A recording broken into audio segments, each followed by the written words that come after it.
What's up, guys? Let me change Wi-Fi here. Oh my gosh, I hope this works out. I'm changing, and it worked. Okay, we're back. Good. That's great. Connect. There we go. Now we on? Okay. Yes, I think it's working. Hope everybody's fine. So here's what I've done. I got a bunch. You know how we do Q&A here, and I love that. That's the point of this group. So I have a bunch of questions listed out here that I have not gotten to yet, so I'm sorry. And I'm trying to get caught up. But these questions really didn't fit anywhere. So I'm going to go through them, and if anybody else has any thoughts or ideas, some of these are personal. I'll just answer them as me. But if you have any thoughts or ideas about other ideas, then let's go for that. First one up is one that was brought in yesterday. Do I use Kajabi, Teachable? What source system, whatever, do I use to get... Oh my gosh, there are ants on this desk. What system, Kajabi, whatever, do I use for our online content?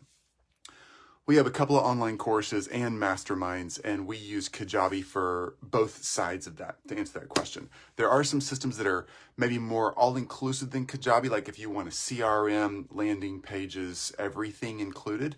But what we found is, What we found is it's so... much easier to just go with a system like Kajabi that holds the content and keep the CRM, at least at this stage, we keep our CRM, landing pages, all that separate. So like landing pages and stuff could be WordPress or ClickFunnels or whatever you want to use. Content housing would be on Kajabi. The reason we chose Kajabi is because Kajabi was simple to use. We like the simple layout and format, and it lets the playback of the videos happen in double time. You can actually increase the speed that you can play back at. And I don't know about you, but for me, I really like being able to change the speed. What's up, Jesse? Great to see you too, man. I like being able to change the speed when I'm playing something back. As y'all know, I'm a pretty fast talker and I'm a fast listener. And so I don't want people to have to listen to me in slow motion. I'm not that interesting. And so I think if somebody's trying to listen to me and get the content they want, I want to make sure they can blitz it as fast as they can so they can get the content and get action. That's my answer to yesterday's question. Next up, how much do you sleep? I try to get 8 hours of sleep a night. Pretty straightforward. Tons of research around that. I can function on a lot less than that. I used to do a lot less than that. But I found I'm like way better off when I sleep 8 hours. It seems to be true. How much do you work in your done-for-you agency? How much do you work in your coaching program? Both time and types of tasks. Super good question. CN. CN says speed at playback is awesome, right? Oh my gosh, love fast forwarding things. You gotta get the content, but right? Sometimes people like me get off on tangents and we just don't talk about it, stay on subject, and you just want to get through it faster, right? Like right now. Good to see you, CN. How much do you work in the done-for-you agency? Let's take this in sections. How much do you work in the done-for-you agency and in the coaching program, and what does that work kind of look like? I think is the easiest way to answer that question. So I work less than 90 minutes a week. Less than 90 minutes a week. I tell people 30 minutes a day in my done-for-you agency. We have a bunch of surgeons and subspecialties. We do full suite of marketing, everything for them, PR, all of it. Pip, welcome. David, awesome to see you, dude. Me too on the tangents, right, David? I know, it's hard not to. So I work less than 90 minutes a week in my done-for-you agency. I have a great team. Here, it comes down to this, guys. Systems and people, all right? Systems and people. The more you get focused on the niche that you serve, if you have a done-for-you agency, the easier it is to create systems around that and let people run those systems for you. I have an amazing team. And to answer that question, the type of work I do in that space right there is I think I am 30 minutes early on this live right now. Sorry, everybody. I just realized that. My administrator, Lucy, is texting me saying she's in my Zoom, but that means I'm supposed to be in Zoom right now with her. Oops, flipped it today. I have a great team to keep me organized, all right? I am bad at staying organized, as I just showed you. So my work in my done-for-you agency is leadership. My job is a cheerleader and a mentor, all right? I know how to think of a system, but I'm really bad at doing the system. So my job is to mentor our key team members to lead the teams that they work with inside our organization. That's my job. And the second job I have is getting clients and being the voice of our agency. And so I introduce myself. I meet all the new clients and do that kind of stuff. Awesome, Pip. So great to see you. Yeah, see, I know, right? That's awesome. Being 30 minutes early allows me to catch it live. Oh, great. Well, glad it worked out, Jesse. Hopefully Lucy will just jump over here in Facebook and see that I'm live and it'll all work out.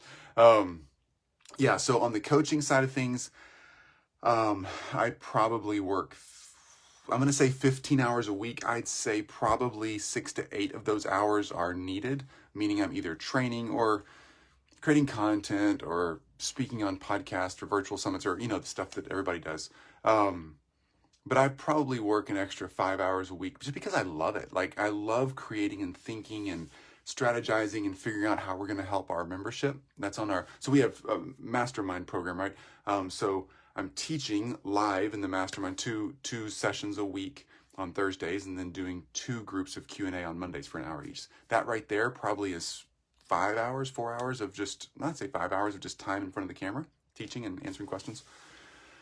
And then the rest of that time is spent just building a business. I just think it's really fun. I'm an entrepreneur, right? Aren't we all?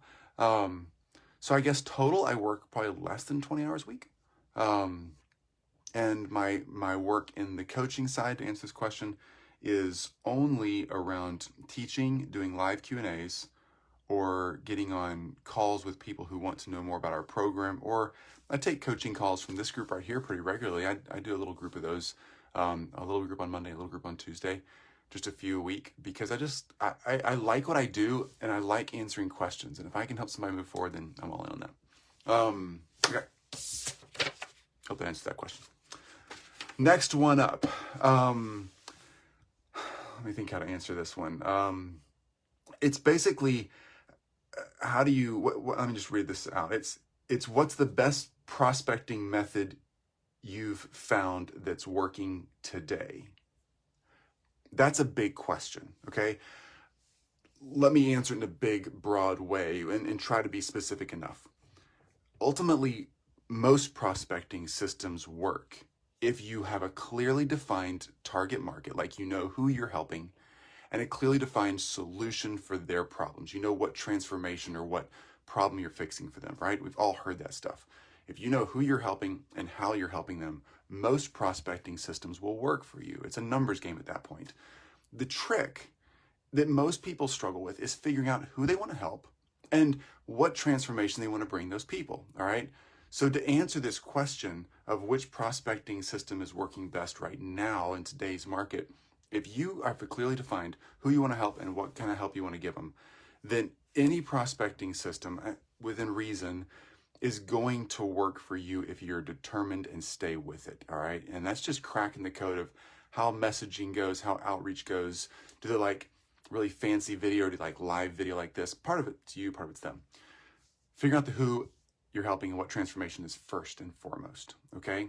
And then it comes down to organic and then paid, okay? So organic marketing first, meaning reaching out, having your own Facebook group, being involved in other people's Facebook groups and making friends, getting your LinkedIn account, doing Clubhouse, doing Instagram, wherever it is that you can actively invite people that you think are the right people in your target market to your conversation, have meaningful conversation in a group setting or one-on-one, and get to know them and confirm that their problems and your solutions line up, and make an offer and see if it works.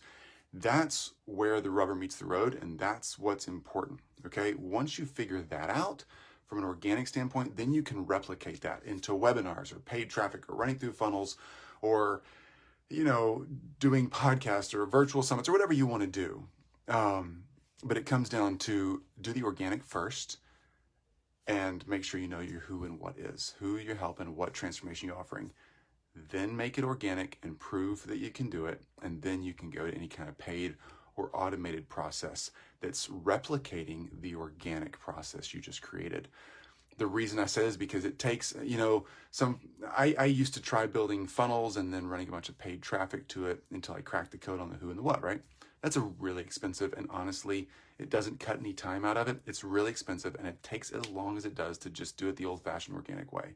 You're gonna go round and round and round, spending a lot of time, when you go out and just be organic and get hundreds of interactions per week in a real, authentic, organic way, and figure it out really quickly. Hope that helps, okay? Hope that helps. Next question. This is fun. we see you working outside and inside. How do you do your work outside? Great question. I have a MacBook Pro. I have an iPhone. This is an iPhone 12 Pro, new one. Ooh, fancy. But before that, it was a 10SX. Either one of them had a great Wi-Fi connection, and I use my phone as a hotspot. So no matter where I am, I can pretty much always get a good enough line to the world. If I can't, I'll try to sit somewhere near a Wi-Fi spot, coffee shop, restaurant, whatever, and sit outside and enjoy the sun. Me being outside is me living. Oh my gosh, I feel so much better being outside. So I work outside, MacBook Pro and a phone. That's it.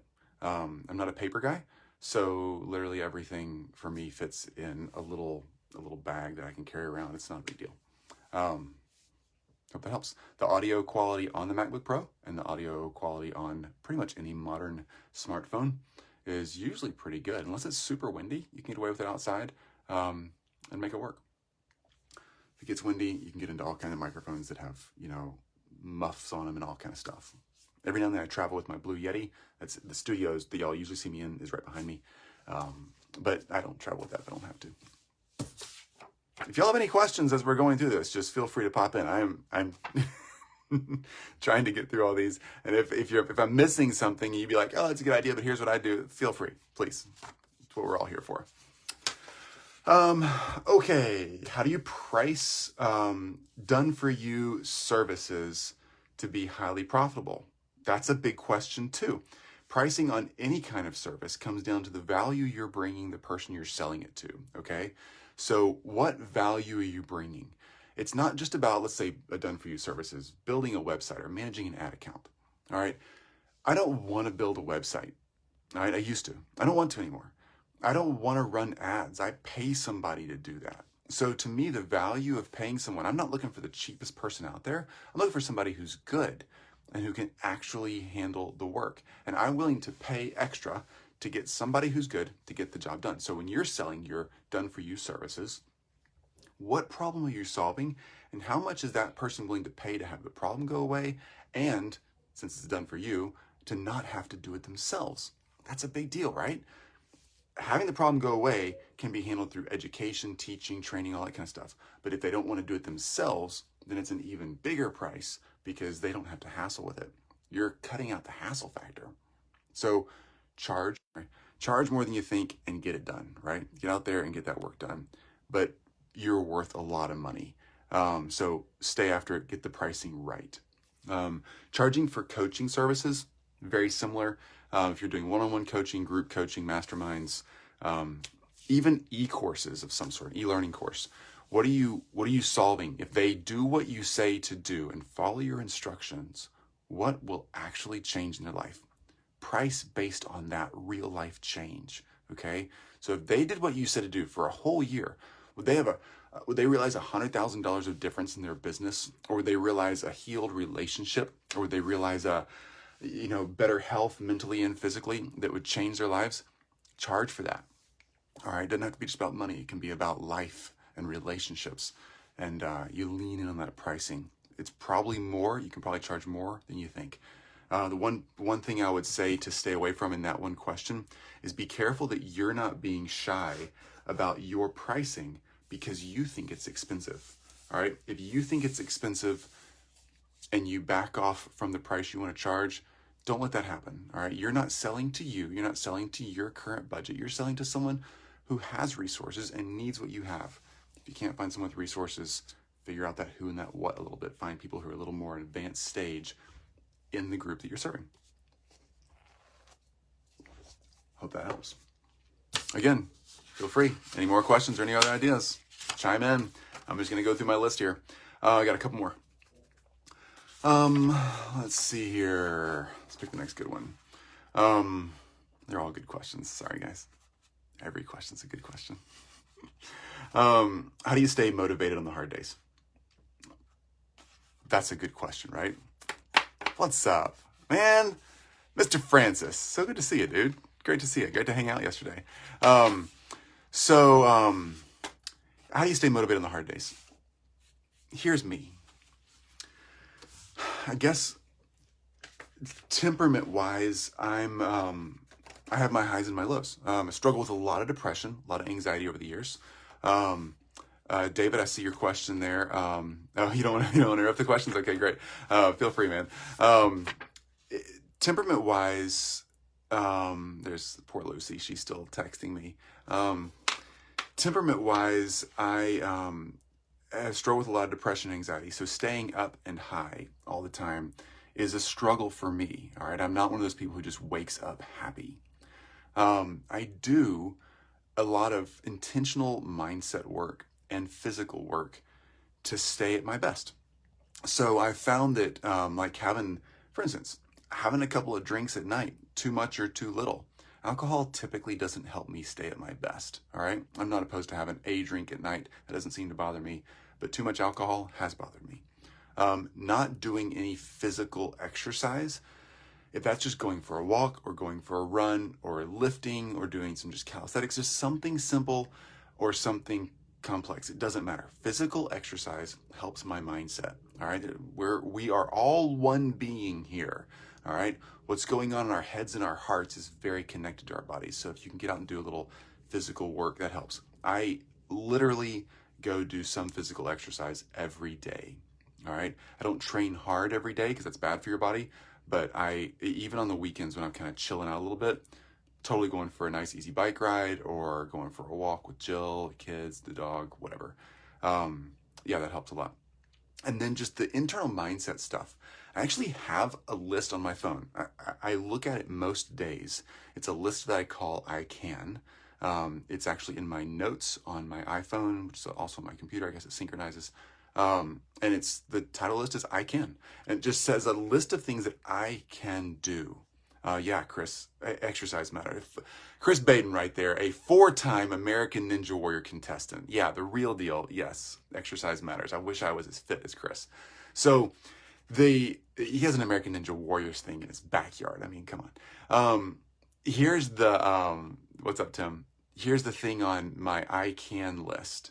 It's just a list of I can, and then has a list of things that I can do. Like mine literally says things like I can think, I can grow, I can change, I can make X amount of money in 30 days flat starting from scratch. I can find opportunity. I can market. I can sell. I can overcome hardship because I have. I can run an ultra marathon because I've run a bunch of them. I can swim it's silly to say. It's not silly. I don't need to judge that. Here's the thing. Reminding yourself of what you've done. I can overcome depression. I can overcome hard, just years of suicidal tendencies. I can overcome child abuse. I feel that one. Because I've overcome things. You have too. You have too. So be where you are. Write the stuff down that you've done and lean in on it. If you think I haven't done anything, you have. You're here. You've survived a lot. You've overcome a lot. You've thought through a lot. You've supported a lot of people. You've supported others in your life. You've supported yourself. You've done things that were hard. You made choices to get a job, to pursue that thing, to get that degree, to go to the second interview when you thought you wouldn't get it, to make another sales call. You've done the things that matter. So when I'm feeling down, to answer that question, I look at my I Can list. I get exercise. In fact, I looked at my I Can list yesterday while I was on a bike ride. I was going on a bike ride and I was listening to Queen, all right? Love myself some serious rock and roll, listening to Queen Essentials. I think that was the playlist I pulled up on my iPhone. And I stopped halfway through the ride and I just got my I Can list out and I went through it. And I needed that, right? I was feeling a little crappy. 2 o'clock in the afternoon, 70 degrees and sunny in Memphis. It was a fantastic day out, but I was still feeling it. Make that list. Yeah. Chris, I love that. I love I Can. Very powerful. Also, ultra running equals way harder than Ninja Warrior or whatever, dude. Chris, proud of myself. 200 push-ups this morning, 200 crunches of some sort, and 100 pull-ups. 5 sets of each. 20 pull-ups, 40 push-ups, 40 pull-ups. If you're looking for a workout, Chris Baden's a great guy to ask about workouts. I got that one from a book called Living with Seal. Looking for some mindset stuff? this book called Living with Seal. It's some guy, the guy, I forget the guy's name, but his wife, she's super cool. I know her. She invented Spanx, the brand.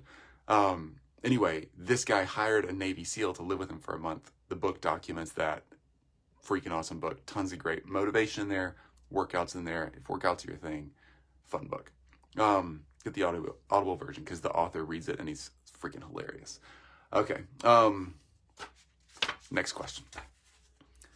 I have these questions written down on the back of this sheet right here, by the way, and it is calculus, I think. I'm sitting at my daughter's desk in my studio. I'm glad I'm done with school, right? 2 more. Let's see here. And again, if y'all have questions, fire them away. Noelle, Chris, you empower so many people to be their best selves. Oh, you can and you are doing so much. We thank you. The Queen is awesome, you're right. And the Challenge Queens brand, great connection. Y'all should play Queen at all your events. Okay, thank you, Noelle. By the way, on that I can list, what Noelle just said is true about each and every one of you in this group. You are all leading someone. You're all leaders. You're all leading someone. Write that down. I can lead. I'm pretty sure I can lead is on one of my I cans. What's the brand of your shirt? This is Arc'teryx. That little creepy, dead-looking lizard thing. A bat? What is that thing? I don't know. Arc'teryx. I wear a lot of Arc'teryx because I'm long and skinny, and Arc'teryx and Patagonia fit me. They fit my lifestyle. I'm also getting into Lululemon. I went to Lululemon and bought Lululemon clothes for the first time. I know you're all laughing at me. First time, Friday afternoon. I've never worn Lulu before. All the girls in my house do, because, right? And the clothes are freaking awesome. Oh my gosh, they're stretchy. They fit my length. Love it. Laura, thank God we don't, do calculus coaching. Oh my gosh, I'd be doomed as well. Okay. Next question.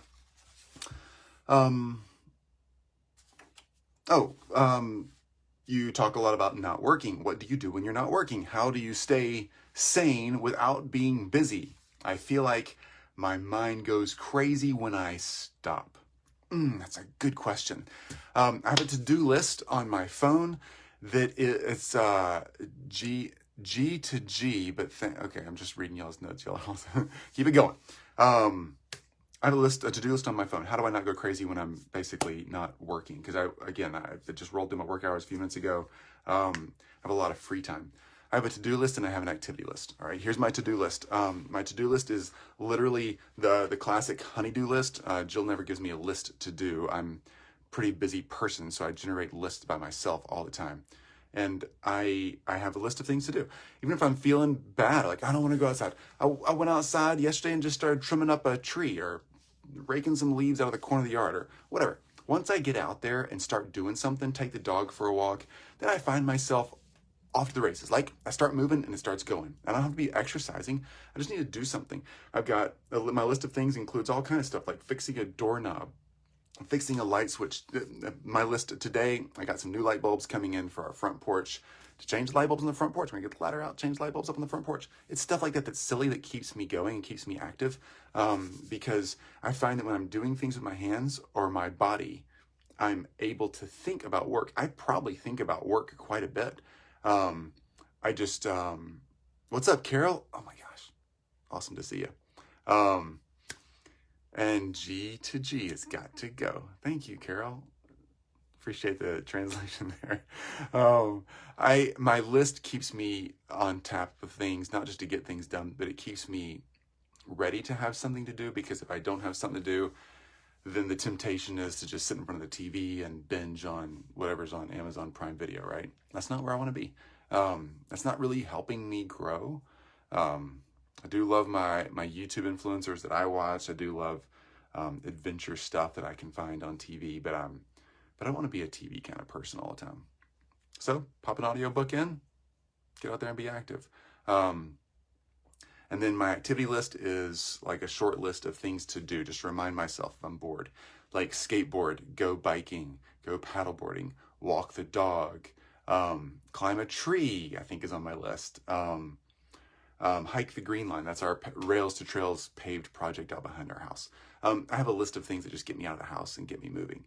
Do squats, do push-ups, do pull-ups, silly stuff like that. Sometimes when I get my body moving a little bit, all of a sudden my mind starts moving. I get out of the funk. I get out of the rut of the rut of work. That's the slowdown period where you have to start like getting off of work. A little bit of physical activity helps with that. What influencers do you watch? Casey Neistat, absolutely. Casey Neistat, Austin Keene, he's a surfer. All of my influences are typically adventure or hack kind of people. Casey's just fun stories. It's ironic though how these influencers work. I have a lot of things that Casey Neistat has, like Super 73 electric motorcycle bikes, powered skateboards, electric skateboards, camera or video equipment, stuff like that, because it's funny how influencers work. Oh my gosh, he talks about it and then I get interested in it and then end up buying one. But I just like watching it because it's good entertainment, but it influences me. So there's, and then also one other one that I've gotten into recently, can't remember. If I think of it, I'll say it in a minute. This guy who just does parodies. He just watches other people's videos and laughs. Anyway, it's fun. Any more questions, let me know. I'm going for the last one here on the sheet, and then I will be caught up, my friends. Caught up on the Q&A. Let's see. How do you, okay.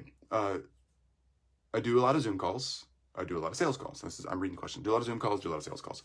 How do I stay sharp during my calls and not have it basically take over your day? I'm shortening this a little bit. How do you stay sharp in the calls and not take over your day? I do 30-minute Zoom calls. My Zoom calls are stacked. If I'm going to do like coaching calls or, some kind of more helpful, direct one-on-one Q&A calls, like from this Facebook group, I take a lot of those. I batch them in 30 minutes at a time. So 30-minute calls, and I batch 5 or 6 of them together max. All right. So like this afternoon, I have an hour-and-a-half block of what we call strategy calls in this group. Anybody's welcome to jump on one. What we call strategy calls, just helping you get started faster. And I batch them in, it's a 90-minute segment this afternoon. I got a webinar I'm doing, and then I've got that, and I'm done. So I batch them together, 3 in a row. Boom, boom, boom. That way it kind of stays confined. I don't let calendar events just pop in all over my calendar throughout the week. That's kind of an exhausting practice. So I batch them together tight, 30 minutes at a time. And if I need more time with somebody, every now and then you're like, man, 30 minutes wasn't long enough. We need to talk a little more. Then I can always say, hey, let's chat again at the end of my little call block here. And so my team always leaves an extra 30-minute block open at the end of every call block. That way I can put somebody else and take a little bit more time there if I need to. I don't make everybody else late. I just take that person and say, hey, let's just jump on a call again in an hour or 2 hours, whatever. I go up to 3 hours max on call blocks. And that's a little bit exhausting for me. I'd prefer to stay at 2, maybe 2.5 hours total, period. So every other Monday, I think, if I'm remembering right, I have a 2.5 hour call block that lets me log in 5 calls in a row, 30 minutes each, with that little 30-minute buffer at the end. That's how I do it. Mondays and Tuesdays, I do calls in very short blocks. I don't do any calls the rest of the week.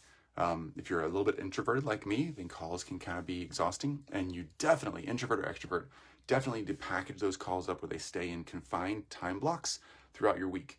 Pick a day or 2 or 3 or 4 or whatever, and have a time block where calls can happen. That way you can turn it on and emote and help people and sell or whatever you got to do, prospecting. And then you can turn it off and go back to some other task. And if they just kind of pop, if like 1 at 10 o'clock in the morning and 1 at 3 in the afternoon, and then tomorrow morning you got 1 at 8, and then you got 2 at 2 and 2:30, you never get to kind of dial it back. And you have to be ready to be on camera every day. I don't want to be ready to be on camera every day. I also don't want to be in the studio every day. I want to be out playing and doing cool stuff. So anyway, that's how I organize that. Good questions. Noel. Oh, okay. 2 days a week. I like that. Yeah. For me, Noel, my calls are Mondays and Tuesdays because again, it's a little bit tiring for me sometimes. And so I'm feeling recharged after the weekend. I want to get in there Mondays and Tuesdays and knock it out. And then By the time Tuesday afternoon comes, I take a deep breath and I kind of get to just coast through the rest of the week with things that I'm working with my team, or with even doing, like, well, I do mastermind trainings on Thursdays.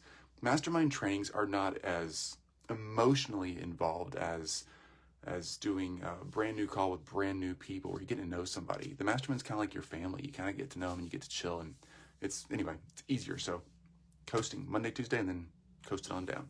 That's all I got. All I got. Carol, it says I can bring you on camera. You want to jump on camera for 2 seconds? I have one question for you. Are you ready?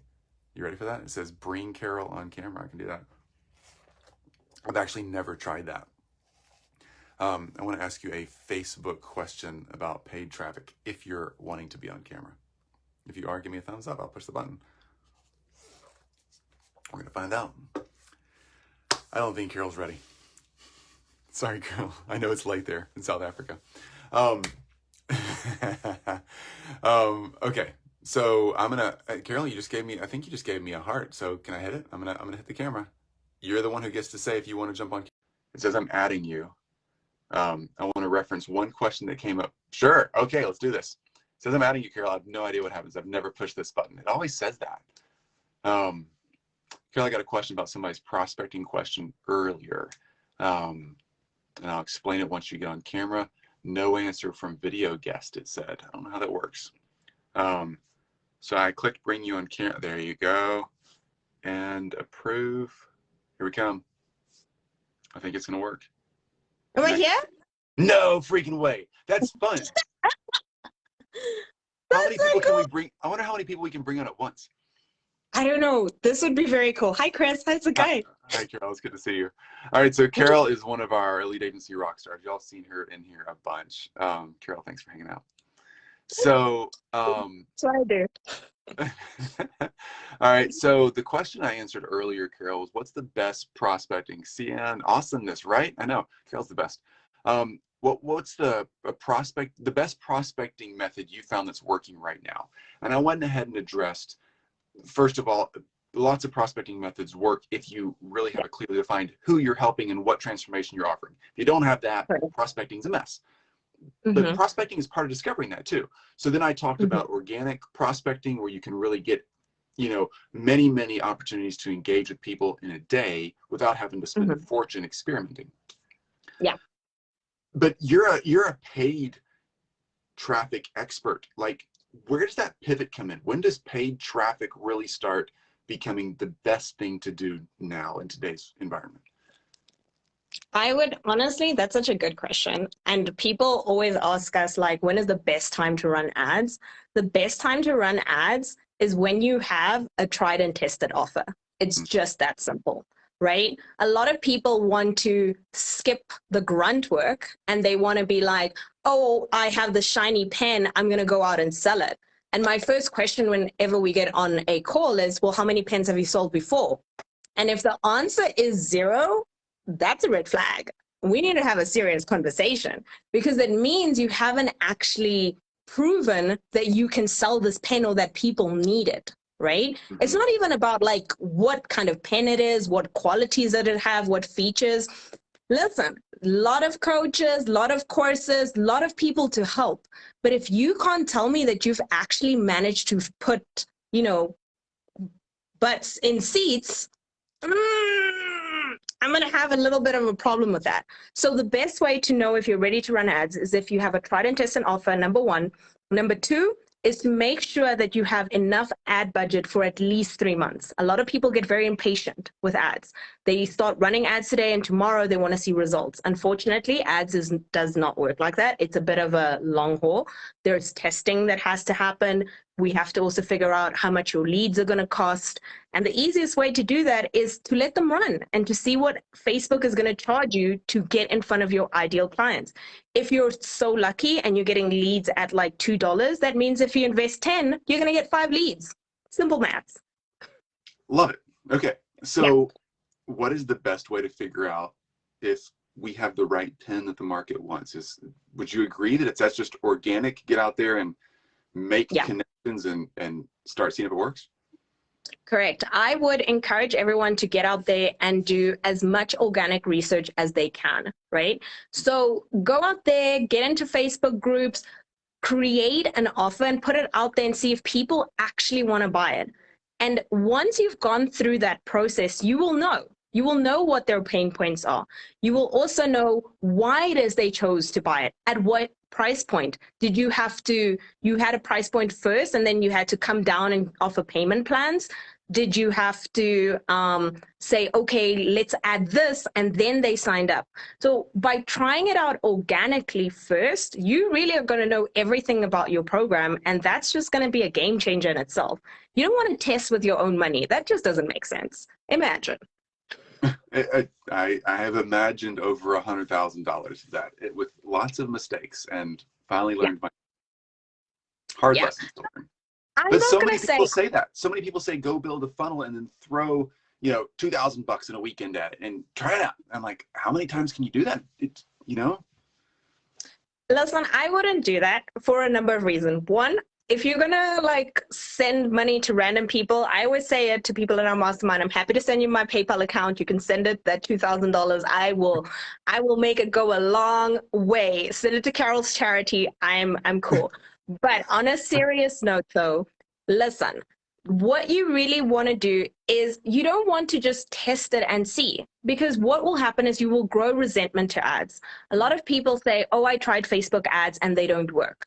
Well, unfortunately, it may not have even been the ad. It could have been your offers wrong. It could have been the way your ads were set up incorrectly. Or worse, you could have paid someone who knows absolutely nothing about what they're doing. And then you got into Facebook jail and now you don't have an ad account anymore. And you can never really, like you can, but it's going to be jumping so many hoops to get that ad account back.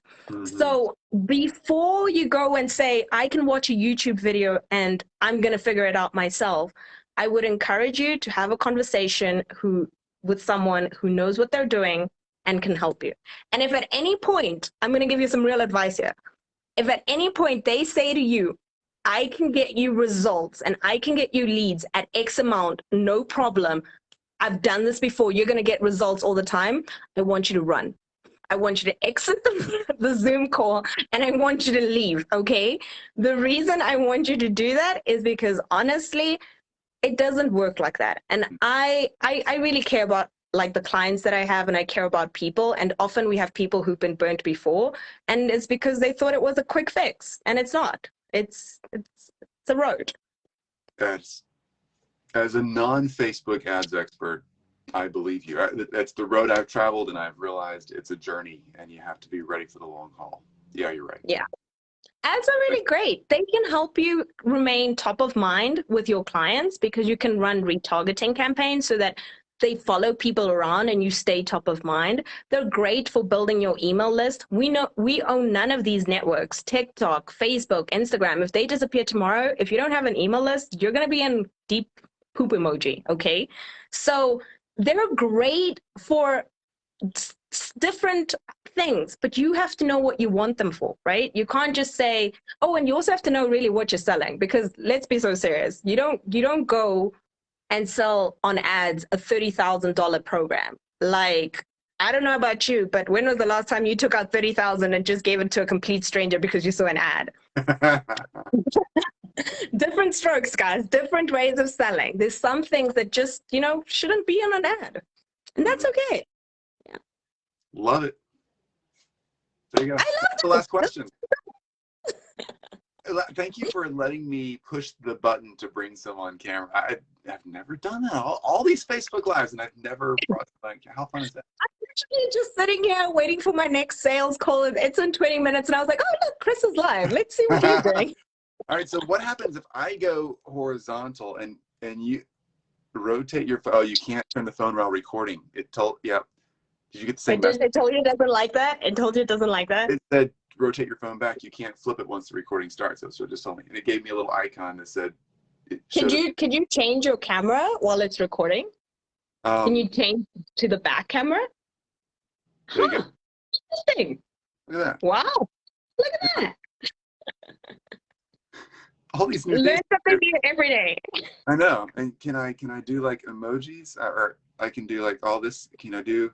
Yes. Oh, See, hello. I was wondering if that would work also while we're actually hanging out Well, with would you look at that? Now you have a great filter. Now it looks like you've got a tan. I love it. It's amazing.